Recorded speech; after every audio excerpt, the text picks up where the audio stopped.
Hello everybody and welcome to a very special Games for Dads video on Cards the Universe and everything. This is a special new player video on how to churn or how to cycle your cards. Something I didn't learn until I've been playing for a couple of months, but it is absolutely critical if you want to improve your gameplay and get better results. So this is a guide for new players on how to cycle your cards, in what order to play your cards basically. So let's have a look at these cool tips.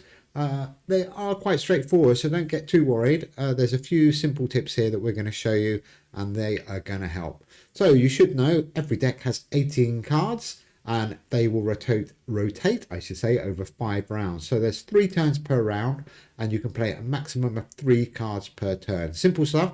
That does mean you've got a possible 45 cards that you can play. So that means some of your cards you can play 3 times, depending on what order they come out and what order you play them. So we're going to give you a few tips here.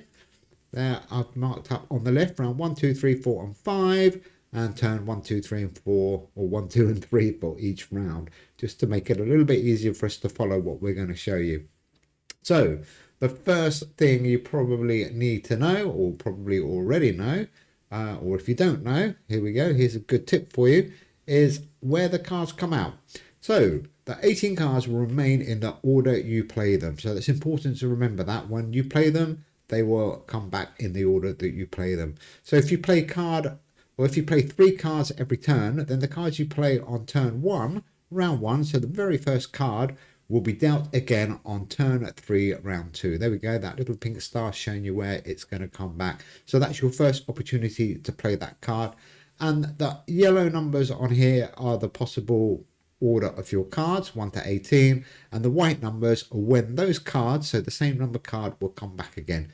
Not that complicated. Key one to remember, this one absolutely made a massive difference for me. The cards you play round 4, turn 1, in slots 1 and 2, so on there, where that pink star is, they're going to come back at the very end of the game on round 5, turn 3, and they will be available, or they will come back in slots 8 and 9. So the first time you can play them will be right back at the end of the game in turn 3, round 5. So that's a massive tip for me, or a massive learning experience for me that really changed the way I played my decks.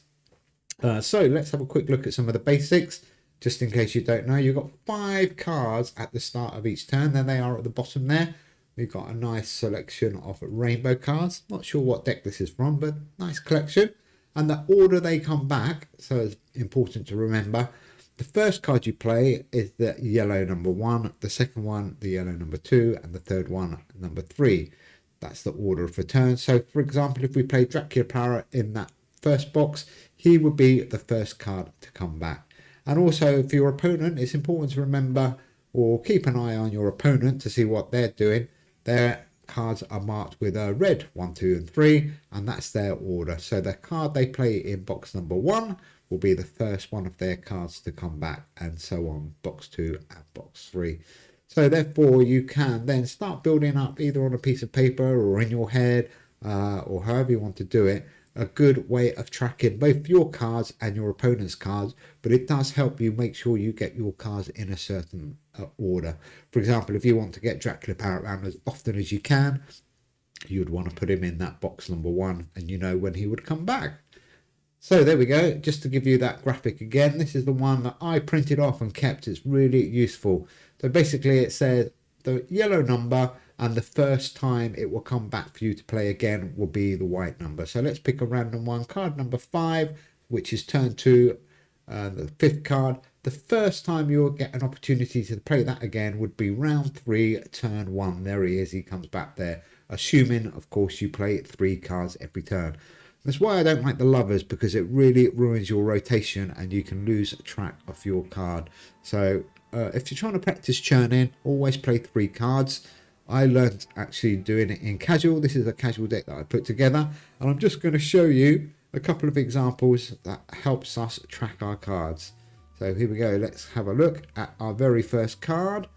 What should we put in that first box? Let's have a pick. Let's go with Huggy, or Huggy, I think. He's a good card. So the first card played will return. Don't forget, there he is. Okay, no, wrong box. Not that box. That's the one. And the other 2 cards. So we know where he's going to come back now. So I want to get him round as often as we can. Not really worried about winning this game at all, but it's for a demonstration. So we know now he's going to come back in round 2, the first time we can get him on turn 3. And also Jade Emperor, the second card. We know when he's going to come back, and also the third card. So we're now on to cards 4, 5 and 6, and these will come back round 3, turn 1. So let's just go with 3 totally random cards. We can kind of easily track our cards now. So we know our 4, 5 and 6 cards. And you play them in the order you want. You don't have to play them in the order they come out, but it's just to really show you how to keep an eye on them and how to get them in a good order. So Frill Dragon is card number 6. If you look on that chart, he will come back round 3, turn 1. As long as we play 3 cards. Oh, Invisible Man and Bamboo. Let's just hold them. I'm not trying to win. Christmas Carol, he is card number 8. So we can have a look, see what he comes back. Oh, he's got a nice Primates deck. Aluminum Kitty. So that graphic, like I said, churn when it comes back or cycle. Probably the best thing I ever did. And I wish I'd learned it right at the very beginning. So good luck with you guys. So here we go. I'm just going to show you turn 2. So these are cards, sorry, round 2, 10, 11 and 12. Excuse me. Cards 10, 11 and 12 on our charts, the yellow numbers. So the South Pole is card 10. He's not going to come back until, I didn't mark it up there, but round 3, turn 3, which is okay. Oh, he is giving us a little bit of devastating attack there. Never mind. But yeah, it's then when you number your cards and don't try and remember the names and you know what order they're in and when they come back, it becomes so much easier when you are playing a game and you're concentrating on your cards and trying to get them in a good order. It makes it so much easier when they come back. So this is round 2, turn 2. So this is card at 13, 14 and 15. And like I said, didn't mark up all the white numbers. I should have marked them all up really, but you can carry on counting from the 9 to see when they come back out again. We're going to lose this, but it doesn't matter. Let's hurry up and get to the last example on this deck. So don't forget, we are looking for Huggy and we are looking for Jade Emperor, wasn't it? So they should be coming next. We know that, so we already know 2 of our cards. And there we go. There's Huggy or Huggy, and there is Jade Emperor. So exactly as we said, we kept them. There he is. Meow. Here he is, back round 2 at turn 3, as we said. Let's put them in the first 2 again. In fact, it doesn't really matter. We're not going to play any more of this game. And let's have a clip, show a clip of a game towards the end so we can show you the key ones. I think these are the most important. This is round 4, turn 1, the first 2 cards. These are the ones that will help you win the game. So have a look. This is round 4, turn 1. Who are we going to put in box 1? Barnacle and Boxer Crab. So keep an eye on those. They're our key cards. We want them to come out at the very end of the game.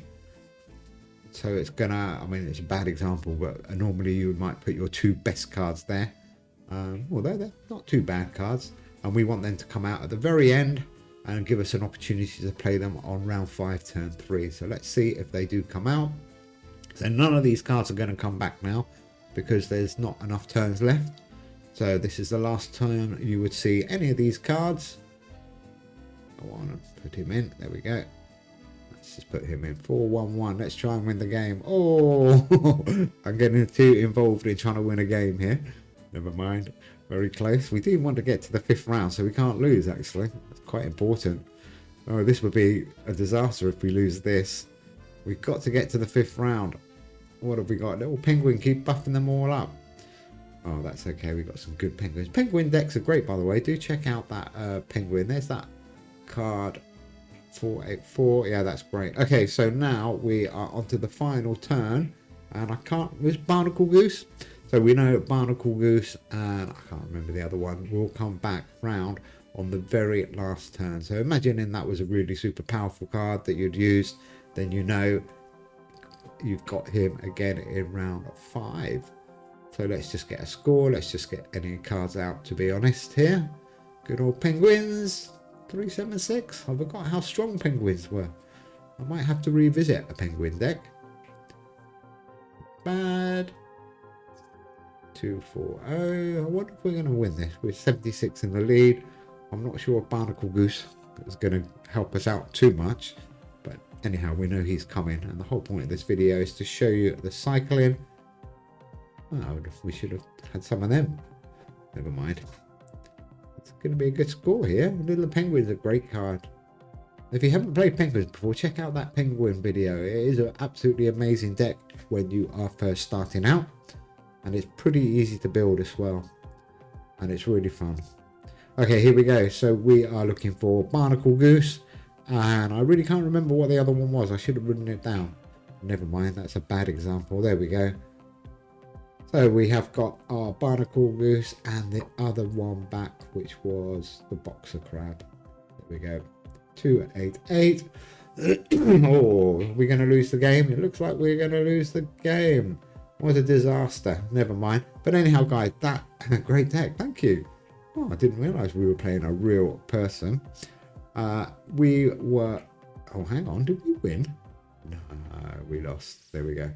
Doesn't matter. There we go. That is the graphic that I was on about. Take a screenshot of that. It will be really useful if you are learning how to churn the cards. Hope you found that quite useful. A bit different to our usual videos, but this is a video I wish I'd seen or had a copy of when I first started playing, because I think you will find it fairly useful. Anyhow, thanks for watching. Take care, everybody, and we will see you all soon. Bye.